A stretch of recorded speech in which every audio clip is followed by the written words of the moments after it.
নেতা এবং নেত্রীরা নিজের দলের আধিপত্য বিস্তারকে কেন্দ্র করে দেশের অভ্যন্তরীণ যে ঐক্য ছিল সেটাকে নষ্ট করার লক্ষ্যে বক্তব্য প্রদান করছে। তাহলে নির্বাচনের দিন নিজের দলকে জেতানোর জন্য এরকম হাজার হাজার নেতাকর্মীকে হত্যা করতে কিন্তু তারা কণ্ঠবোধ করবে।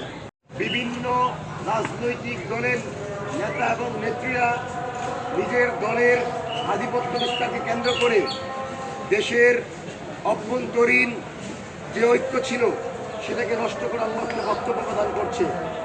আমরা লক্ষ্য করি প্রশাসনের উদাসীনতায় এখন পর্যন্ত আপনি লক্ষ্য করেন শেরপুরে জামাতের এক কর্মীর উপর, বেবি সে হচ্ছে সেক্রেটারি, তার উপর আক্রমণ হয় এবং তাকে হত্যা করা হয়।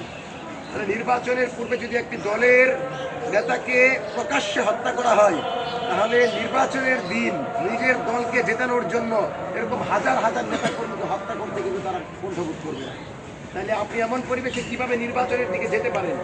আর আমরা প্রথমে বলেছি যে আপনি যদি সংস্কার করতে না পারেন, বিচার করতে না পারেন, আওয়ামী লীগের যে সন্ত্রাসীরা তাদেরকে যদি আপনি জেলের ভিতর না নিয়ে মাঠে রেখে নির্বাচন দেন, তাহলে প্রফেসর ডক্টর মোহাম্মদ ইউনূস সরকার যেই সম্মানে বসেছিল সেই সম্মান তো দূরের কথা, ইতিহাসের সবচেয়ে বড় গাদ্দার হিসাবে আপনাকে ক্ষমতা থেকে যেতে হবে। আজকে আসিফ নজরুলরা যদি মনে করে যে তারা আমাদের বিচার করে নাই, তারা আমাদের সংস্কার করে নাই, কিন্তু কোনো একটা দলের কাছে চুক্তি দিয়ে, কোনো একটা দলের কাছে কথা দিয়ে তাদেরকে ক্ষমতা হস্তান্তর করে তারা মুক্তি পেয়ে যাবে, তাহলে বিকাশ সঙ্গে বাস করছে। বিমানবন্দরে